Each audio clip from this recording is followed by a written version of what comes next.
Welcome to Theme Weavers, your weekly wisdom for weaving yoga themes into your classes to inspire your students. I'm your host, Heidi Kasner. Let's get started.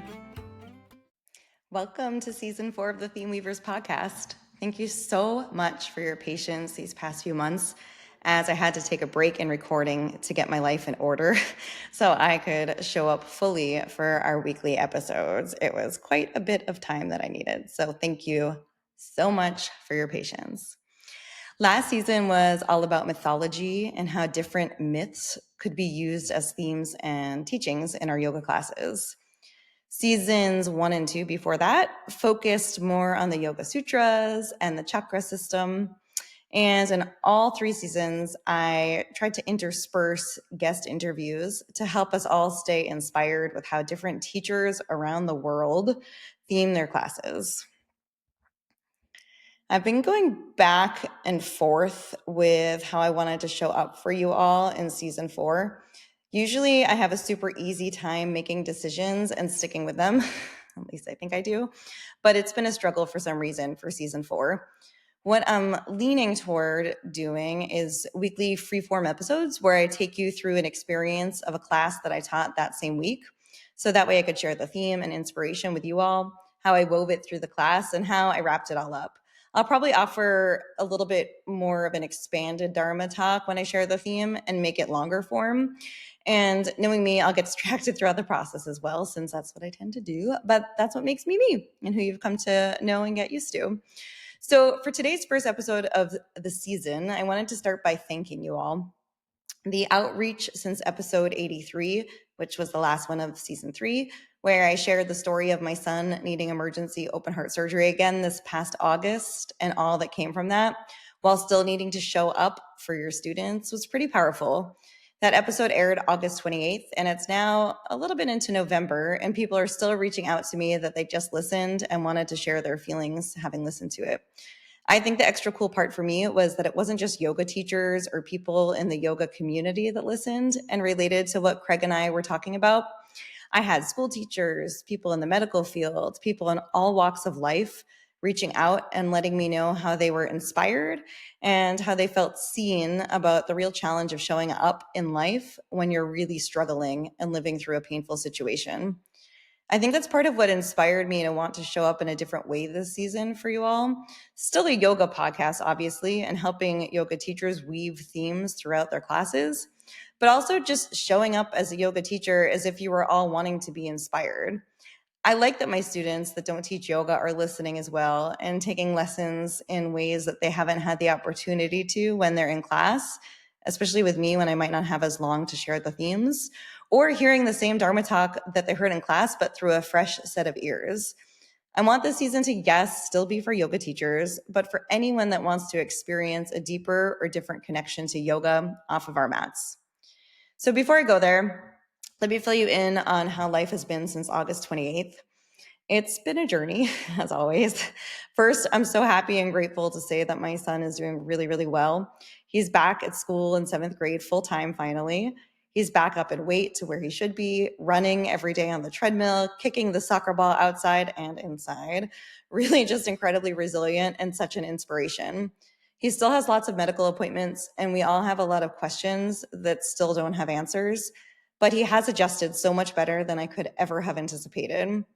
My daughter has also been going through some medical challenges that we have been working through, which has taken its toll on her. And frankly, it's just a lot of navigating appointments and staying on top of both of their schedules and both of their needs, which are sometimes similar and sometimes different, and trying not to compare them to each other.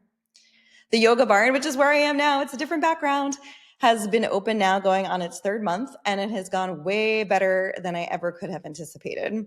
The space is absolutely gorgeous. In fact, I'm going to be doing all of my recordings out here from now on, and I just find it such a magical space. Classes have waiting lists, students seem happy. I'm even juicing immunity juice shots on Sundays for everyone to have after class to enjoy and to keep people connected to each other in community. It was a lot of work to get it ready and open, especially while working through the trauma of everything that happened at the same time.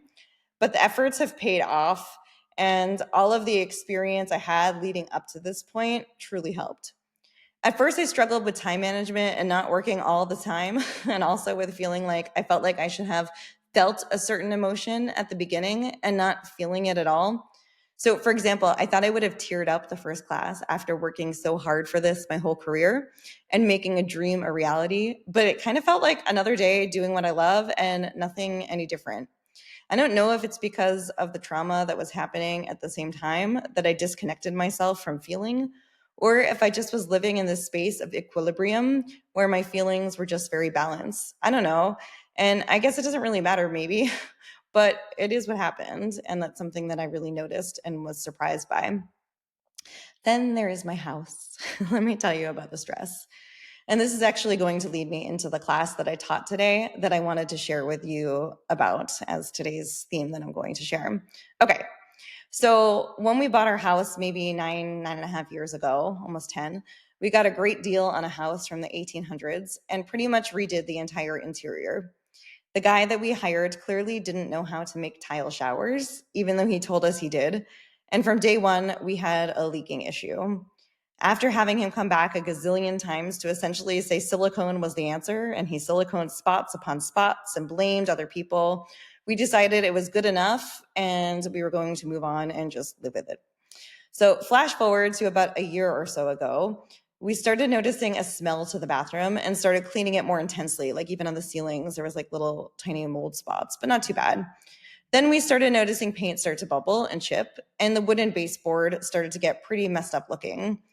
We realized the leak was becoming an issue and that we would try to put off renovating the bathroom for about a year since we just did the barn over for me to create my yoga studio. That's a lot at once, right? Well, about 3 weeks ago, my daughter started shouting for us that the bathroom was raining down on her when she was in the bathroom that was directly below our bathroom that had the issue. The bathrooms in our house are kind of stacked. We called our contractor, who different one than that did the house, but the one who did the barn, because he was amazing. He came out and told us that it's a total gut job. Well, we started construction this past week, and I'm sure others of you have been here before. We found out our initial contractor didn't grout correctly at all, and the whole shower area was now covered in black mold. Then they took out the subflooring to see if the mold traveled to the bathroom below, and they found that they used some sort of old insulation. I think it was like vermicular or vermiculite. I forget what it was called. And of course, that old insulation that was used has asbestos in it. So now our 4 to 5 week bathroom renovation that we weren't planning to do for over a year is on pause for asbestos and mold remediation. We're now looking at a giant cost increase plus an additional 5 to 6 weeks of work. Not what we wanted to hear. So we figured this out at the end of a business day, and our day was already totally chaotic, and I had a moment. Well, longer than a moment, but I kind of had a full-blown panic attack. I decided that we can't live in our house. We have to leave. We can't come back, and we will have nowhere to go, and I'm essentially killing everyone in our house by standing here and breathing. That's where I went. I have issues with, I have kids with health issues. I'm allergic to mold and I get allergy shots for it. And I'm sitting here breathing it in. For context, our house is a 2-story home with an attic, and our bedroom and bathroom are in the attic. And the kids' bedrooms and bathroom are on the 2nd story of the house. And the 1st story is like the kitchen and living areas. My husband lovingly tells me that everything is fine. He will tape up the bathroom for tonight until we figure out a plan in the morning. He easily goes to bed, and I lay there sobbing and shaking, thinking I'm killing everyone in the house and will never wake up. I finally fell asleep at 3 a.m. and then woke up at 5 a.m. Not great. I'm kind of a mess in the morning, and I come downstairs and I'm like sort of spiraling because I have like 5 classes to teach, and Ari has a doctor's appointment, and Talia is getting a flu shot, and I'm like spiraling and going everywhere. But I decided that I can't go on like this, and I need to have something that is within my locus of control when it felt like everything else was totally out of control. So I talked to my lovely husband, who's amazing, shout out to John, and I say that we need to go buy a mattress and a bed and move into the level with the kids. We never had anywhere for guests to sleep when they came to our house otherwise, other than air mattresses. So once this ordeal is over, we'll have a win-win and a guest bed. So I moved a few of my private clients. I had a very long entire day, but we bought a bed, and just by taking that control into my hands, I felt calmer and like I could move on. So what does this have to do with yoga? Why am I sharing this? Well, I like to think that yoga is a system to help us learn to live our lives with less suffering, even when painful and real things are happening around us. So picture this with me. Before we keep going, I want to pause for a quick moment and say that if you're enjoying Theme Weavers, it would mean so much if you would follow the show and leave a 5-star review wherever you listen. It truly matters for the algorithm, and it helps the podcast get recommended to more teachers and students who might really benefit from this work. You can also find Theme Weavers on all the social channels. I try to share short reels and teaching nuggets there throughout the week. There is also an option to become a paid subscriber of Theme Weavers for a small monthly fee. Not only does it show your support, but if you're a chromatic yoga teacher, your paid subscription actually allows you to track your listening as continued education hours. If you have questions about that, please email me at themeweaverspodcast@gmail.com. And if you want to go deeper and work with me online, all of the links are in the show notes below. Check out Theme Weavers Academy. It's a practical course to help you craft more impactful classes with clarity and confidence. You can also explore my book, Energize Your Life, a chakra workbook for personal transformation. And if you're leading a yoga teacher training program, I do offer a half-day workshop on the chakra system and how to integrate it into theming. It's one of my favorite things to teach. And finally, there are my bite-sized yoga programs, short, under 11-minute chromatic yoga classes, as well as bite-sized yoga self-myofascial release. It combines using self-myofascial release tools with yoga. Both are lifetime access. Thank you for listening. Thank you for being here. And let's get back to the episode. You know when you go to a beach and the waves are really rough that day and you're trying to push out against the waves and the waves win most of the time? They're strong and pull and push you, and you're fighting and you're getting salty water in your eyes and nose, and you have moments where you get pulled under and you don't know which way is up to catch your breath. Well, life can feel like that sometimes. Like you have no locus of control, and like you're just being pushed and pulled and beaten up by everything that is happening in and around you. And sometimes we can't do anything about those things. Like I couldn't do anything about my son needing to have emergency open heart surgery. And I couldn't do anything about mold growing in my walls. Well, maybe I could have, but I couldn't at that point. But when you fight everything and it then starts to become bigger and harder. Just like when you fight the waves, then you're really struggling, right? If you are fighting against them, you're being pulled under. But what if you can't change the fact that the waves are rough and they're going to come, and instead you get a cute floaty and you float on the top of them and you get to still experience the push and the pull, but you're no longer resisting and you're instead going along for the ride. There's still a lot happening, but the ride becomes something you can tolerate rather than fight. I think our lives are a lot like that.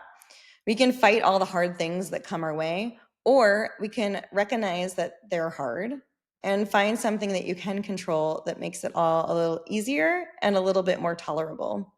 It doesn't take away the pain, struggles, or challenges, but it does give us a tool to weather it all. For me, it was buying a bed. Just that act of choosing something I could really do something about made everything else easier. It didn't take any of it away, but it really did help. Our yoga classes can be like that too. Today, we're going to do a really physically demanding class, perhaps doing something that you might never have tried before. You can fight it and force your body into shapes that might not be right for you, or you can find something within your control, your ability to choose if this action or shape is what you need in this moment and focus on that. Perhaps it means that rather than contorting your body to try to catch your foot in revolve dancer, that you create the shape but never really make the connection. You find a way to make the pose work for you rather than force your body to work for the pose.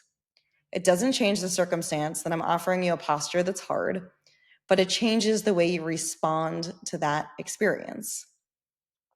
One of the ways I do that is by seeing how I have this big, messy life lesson where my house is raining mold and asbestos. The kids have appointments, and yet somehow we're still standing. And what did I do? I bought a bed. I found my little floaty. What I experienced and what we practice on our mat has been written about in the Yoga Sutras also of Patanjali. The whole system is right there in those pages to help us weather these storms, right? I'm not just sharing this and making it up, but it's in the sutras. I think that the perfect sutra for today is Sutra 1.12, which tells us that the settling of the mind's turbulence is achieved through practice, abhyasa, and non-attachment, vairagya. Right? Those two concepts, you've heard me teach them before. They help us settle the mind. So try thinking of these two ideas, abhyasa and vairagya, as the two wings of a bird. You cannot fly with just one wing. You need effort and you need surrender, working together in perfect harmony. The two wings are effort and surrender. Abhyasa, which is the effort, is the practice itself. It's the consistent, steady, purposeful effort that we put forth.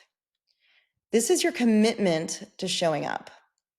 In my house story that I shared with you all, the panic attack was the mind's turbulence. We call that turbulence of the mind, the vrittis. They're like the fluctuations of our thoughts.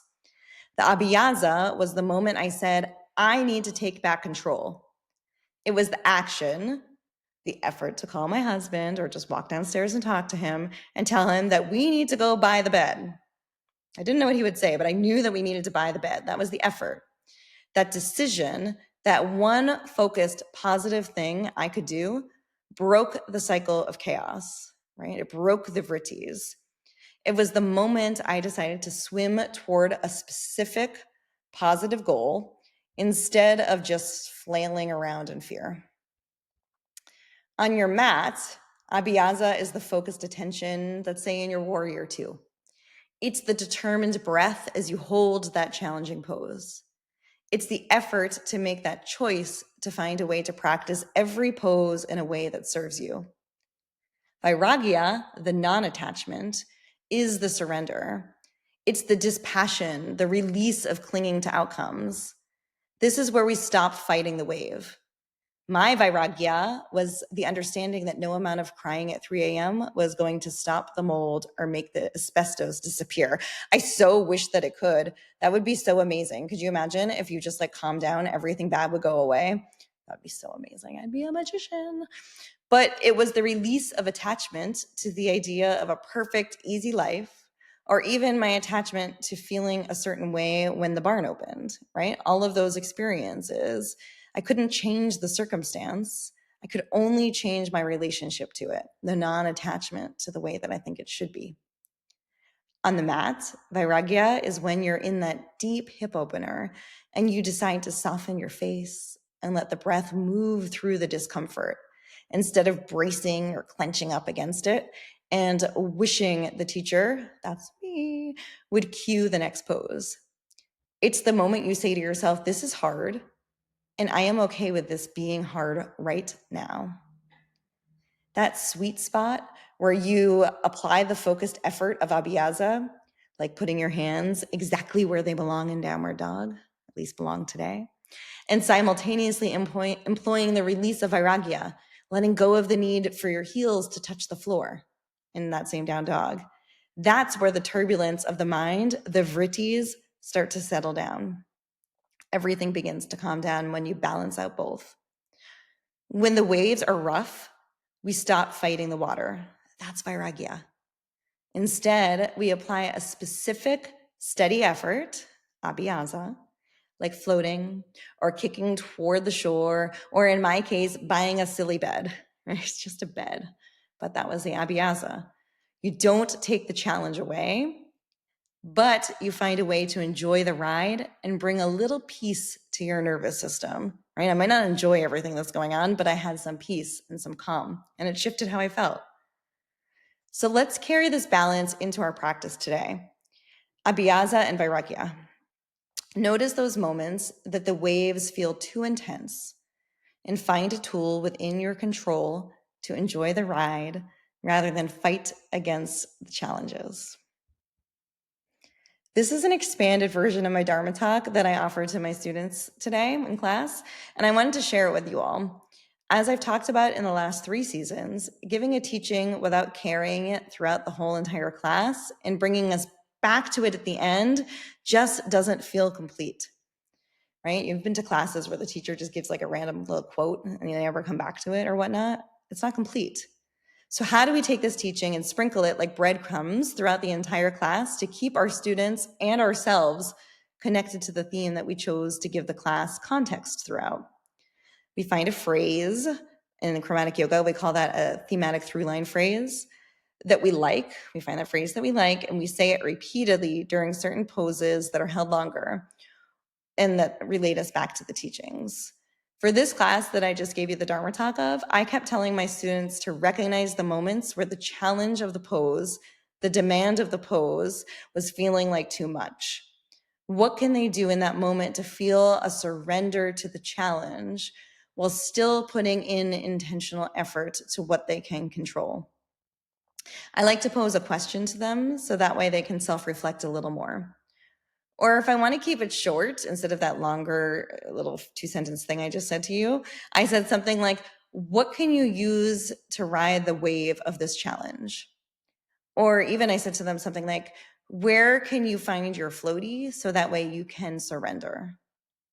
Those were the types of things that I offered throughout. Didn't always have to be the exact same phrase, but something like that to keep them connected. So then the class ends, and I wrapped it all up with a bow in conclusion. I reminded my students that today we practiced placing effort on what was within our control and recognizing that we need to match that with a surrender to what is outside of our control.